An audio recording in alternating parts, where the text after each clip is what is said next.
ಮಚ್ಚ ನಿಂಗೊಂದ್ ಕ್ವಶನ್ ಕೇಳೋ. ಒಂದ್ ಆನೆ ಇರುತ್ತೆ, ಆನೆ ಮುಂದೆ 12 ಬಾಳೆಹಣ್ಣು ಇರುತ್ತೆ. ಆ ಆನೆ 11 ಬಾಳೆಹಣ್ಣು ಮಾತ್ರ ತಿನ್ಬಿಟ್ಟು ಒಂದ್ ಹಂಗೆ ಬಿಟ್ಬಿಡುತ್ತೆ. ಯಾಕೆ ಹೇಳು? ಹಾಗಂದ್ರೆ ಅದ್ರ ಇಷ್ಟ, ಅದಕ್ಕೆ ಇಷ್ಟ ಇರಲ್ಲ. ಇಲ್ಲ, ಒಂದ್ ಬಾಳೆಹಣ್ಣು ಪ್ಲಾಸ್ಟಿಕ್ ಆಗಿರುತ್ತೆ. ಇನ್ನೊಂದ್ ಕ್ವಶನ್ ಹೇಳ್ತೀನಿ ಹೇಳು. ಮತ್ತೆ ಒಂದ್ ಆನೆ ಇರುತ್ತೆ, ಆನೆ ಮುಂದೆ 12 ಬಾಳೆಹಣ್ಣು ಇರುತ್ತೆ. ಆದ್ರೆ ಈ ಸಲ ಆನೆ ಒಂದ್ ಬಾಳೆಹಣ್ಣು ತಿನ್ನಲ್ಲ. ಯಾಕೆ ಹೇಳು? ಯಾಕಂದ್ರೆ ಈ ಸಲ 12 ಪ್ಲಾಸ್ಟಿಕ್ ಇರುತ್ತೆ. ಇಲ್ಲ, ಈ ಸಲ ಆನೆ ಪ್ಲಾಸ್ಟಿಕ್ ಇರುತ್ತೆ. ಎಷ್ಟು ಉರ್ಸ್ತಾವ್ರು. ಇನ್ನೊಂದ್ ಕ್ವಶನ್ ಹೇಳ್ತೀನಿ ಹೇಳು. ಈ ಸಲ ಆನೆನೂ ರಿಯಲ್ ಇರುತ್ತೆ, 12 ಬಾಳೆಹಣ್ಣು ರಿಯಲ್ ಇರುತ್ತೆ. ಆದ್ರೂ ಆನೆ ಒಂದ್ ಬಾಳೆಹಣ್ಣು ತಿನ್ನಲ್ಲ. ಯಾಕೆ ಹೇಳು? ಯಾಕಂದ್ರೆ ಅದಕ್ಕೆ ಇಷ್ಟ ಇರಲ್ಲ. ಇಲ್ಲ ನಾನು ಹೇಳು ಸಾಯಿ. ಯಾಕಂದ್ರೆ ಬಾಳೆಹಣ್ಣು ನನ್ ಮುಂದೆ ಇರುತ್ತೆ, ಆನೆ ಟಿವಿ ಒಳಗಡೆ ಇರುತ್ತೆ. ನನ್ನ ಮಕ್ಕಳು ಒಂದೊಂದಲ್ಲ.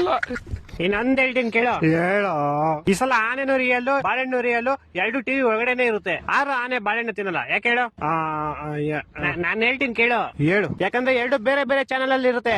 ಕರ್ನಾಟಕ ಜನತೆ ಈ ಲೋಪರ್ ನನ್ನ ಮಕ್ಕಳಕ ನೀವೇ ಕಲ್ಸ್ಬೇಕಪ್ಪ, ಬುದ್ಧಿ ನೀವೇ ಕಲ್ಸ್ಬೇಕು. ಅಚ್ಚ ಇನ್ನೊಂದು ಫೈನಲ್ ಕೇಳಲಿ.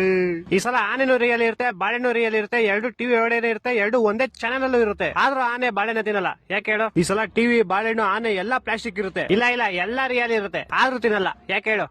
ಗೊತ್ತಿಲ್ಲ, ಹೇಳ್ಬಿಡಪ್ಪ ನೀನೆ. ಆಯ್ತು ಹೇಳ್ಬಿಡ್ಲಾ? ಹೇಳ್ ಸಾಯಿ. ಯಾಕಂದ್ರೆ ಈ ಸಲ ಟಿವಿ ಆಫ್ ಆಗಿರುತ್ತೆ. ನನ್ನ ಮಕ್ಕಳು 3 ಬಿಟ್ಟು ಇದ್ಬಿಟ್ಟವ್ರಣ್ಣ. ಮಾನ ಮರ್ಯಾದೆ ಏನೂ ಇಲ್ಲ.